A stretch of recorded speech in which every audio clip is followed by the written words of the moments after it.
What's going on, guys? This is Paul with Cognify, and in this video we're going to be going over how to get started with Cognify, what features we have on the platform, and then some use cases, and then what's to come. So let's get into it. All right, so when you go into the Cognify platform, you will immediately see the homepage, which includes a query bar for typing questions, a button to create a project, and then on the top right you'll see a button to activate or deactivate dark mode, as well as a sign-in button. All right, so in order to sign in, you can do a few different things here. You can start typing in the query bar. You can also click on create a project, or you can simply click the sign-in page. So here I'm going to click on creating a project. If I'm a current user, then I'll just sign in through here. We also do Google authentication as well. But if I'm a new user, which in this case, for the sake of this demo, I'm going to go ahead and create an account. So I'm going to type in my first name, type my last name, throw an email in there, and then a password. And so from here, I'm going to create an account. And this is where you're going to want to check your email, because you'll get a confirmation email. So I'm going to check my email real quick. Once you click this button, confirm account, then you'll be taken back to the Cognify platform, put in your email, put in your password, and then boom, we'll go right into the homepage here. So when you're in the homepage, right now I'm taking a view of a current user, of a returning user. Right here you can see all of my different projects. So we've placed an emphasis on the creation of projects in this platform, and the reason why is because projects kind of serve as a dedicated workspace for specific goals or initiatives, allowing you to structure your workflow. You can track progress pretty effortlessly, and you could also keep data very organized, very neat and organized. So that's why we're emphasizing projects on this platform. And also, the separation kind of ensures that your insights, your notes, all of your research stays very contextually relevant to the specific concept that you're diving into. So you can see here, like in my profile, you can see that my Cognify account has pretty much everything ranging from growth strategies, B2B sales strategies, marketing strategies, how to use Cognify effectively, things like that. So regardless, every user will come in with a general project for quick questions. That's going to be that project's going to be automatically generated, and that's for any quick one-off responses, like if you need to know the altitude of Mount Everest, you got it. If you need to know why the word Lisp has an S in it or whatever, all the big general questions, we have a general project for you by default. So with that said, we're going to now go into creating a project. So let's do that. And okay, so when you create a project, you'll press the create project button, which will bring up this pop-up window. And I will specify what the project is about. I'll specify what the goal of the project is. And then I'll also be saying what my expert level is, my expertise level. So what I'm doing here is I'm giving the model context of where I am with this topic. Am I an expert? Am I a novice? And this will determine how the model explains topics. Should the responses be, should they have an emphasis on simplicity? Should they be a bit more detailed? That is all answered through this form creation. Once you create that project, you'll be taken directly inside of it. And then once you're in the project, you'll see 3 different panels here. So the left panel is where you can input sources. So this will give the AI access to files that it can use to formulate more relevant responses. The middle panel is the content panel, where you will actually interact with the AI. And you can see that we have a few prompt suggestions here to help you get started. So that's really, really great. And then on the right panel is where you can take all of your notes. And then on the top right side, you can see a few different buttons here. So you can see the take assessment button, the focus mode button, back to projects. You can toggle light mode and dark mode, like I mentioned before. And then you also select your profile. So we'll get into each of those buttons here in a little bit, but let's go back to the panels. So in the file upload panel, so this panel is pretty critical because, again, it allows you to upload files that may not exist in the AI's existing knowledge base. So we can check here. So in this example, you can see that the model doesn't know the stats of, for example, like Cognify's latest monthly summary report. We issue a report every month, but you can see in this instance, the model doesn't have context of that. So let's go ahead and upload a file, and then we'll check again. Okay, so I asked the same thing, and now you can see that it provides the right responses. So you can see that the model has the proper context for this query, which is really, really great.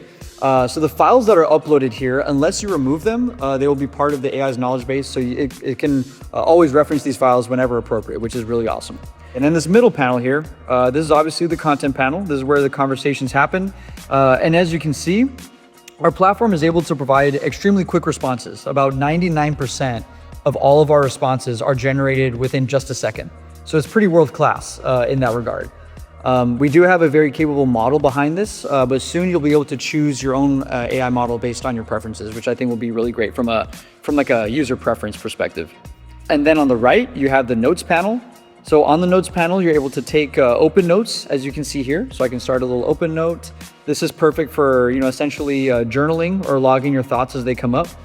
Another great use case that we actually got from users that were in our beta test.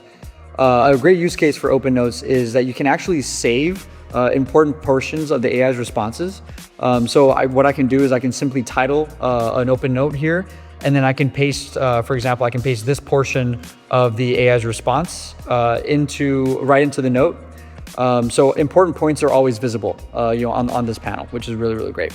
You can also create an inline note by annotating the notes directly, just like you would with a Google Doc or a Microsoft Word document.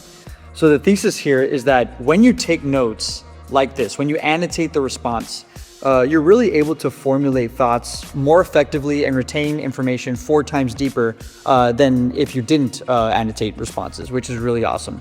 So with this, it's all under one platform, which is fantastic.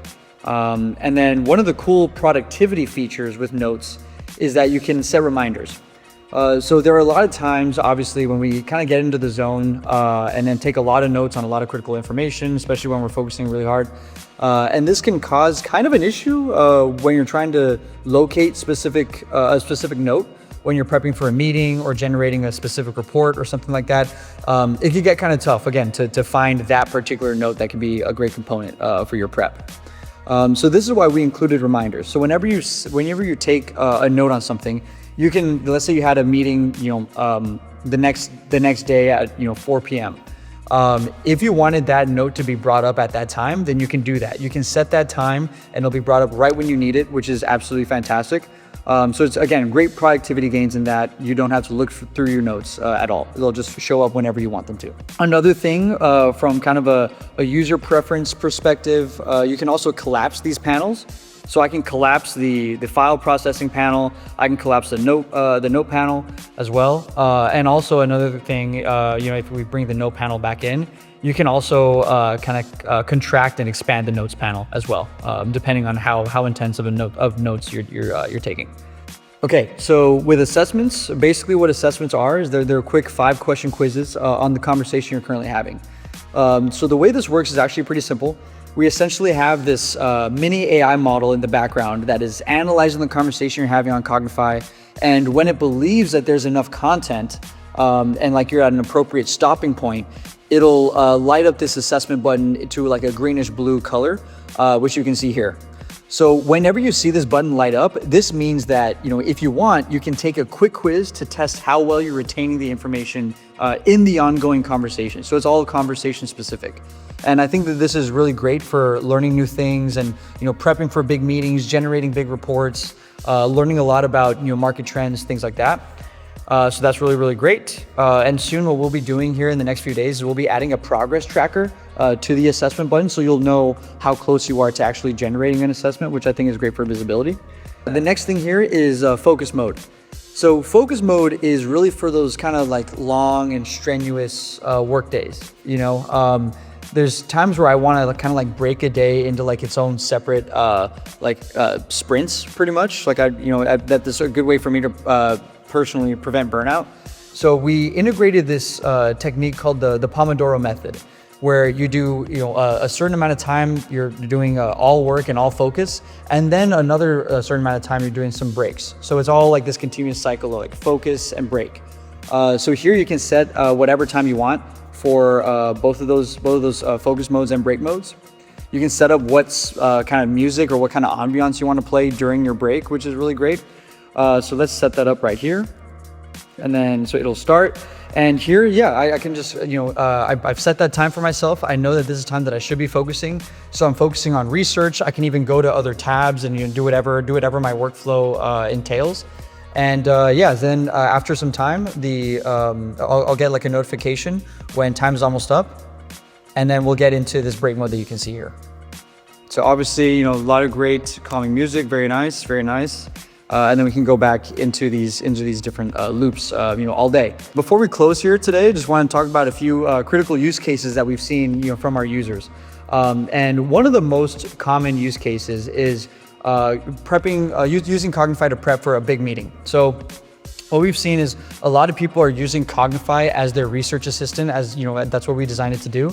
And so they'll use Cognify for research, then they'll use Canva or Gamma to generate a presentation based off of that research, and then use, let's say, Claude Code to generate maybe an interactive component of their presentation, and then they'll go in and be able to answer any questions that people have because of that active learning environment, and they'll have a great presentation to go with it. So I think that's one of the most popular use cases. Another one is learning about new clients. For example, in the accounting field, there's a lot of new clients that come in, a lot of different tax regulations, a lot of different tax situations. So a lot of people have been using Cognify for that. And really the possibilities are absolutely endless. Also in education, siloing these different classes into each project on Cognify has been super, super useful for our users.